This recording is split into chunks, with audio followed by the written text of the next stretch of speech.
Hi guys, మన no oil no fire కుకింగ్లో ఈరోజు మనం చేస్తున్నాం మామిడికాయ ఐస్ క్రీమ్ అనమాట. అండ్ ఫస్ట్ అయితే మామిడికాయని మంచిగా పచ్చి ఉంటుంది చూడండి, ఆ మామిడికాయ అయితే తీసుకున్నాను అనమాట.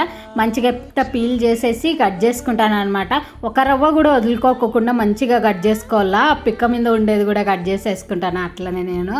అండ్ నెక్స్ట్ అయితే ఇక్కడ మనం ఇంకా మిక్సీ జార్లోకి వేసే ముందు చూడండి, ఈ పిక్క మీద ఉండేది కూడా నేను కట్ చేసేసుకున్నా.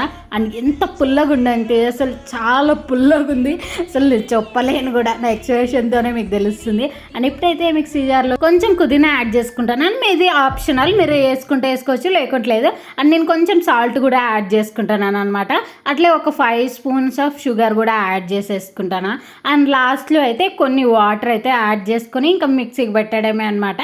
అండ్ రెడీ అయిపోయింది. ఇప్పుడైతే ఇంకా దాంట్లో మామిడికాయ పల్పులు ఉంటాయన్నమాట, దానికోసం మీరు ఇట్లా మంచిగా ఉడగొట్టుకోవచ్చు, లేదంటే కూడా అట్లే వేసుకోవచ్చు అనమాట. నేనైతే అట్లనే వేసుకుంటానా, ఎందుకంటే పలుకులు తగులుతా అంటే మంచిగా అనిపిస్తుందని.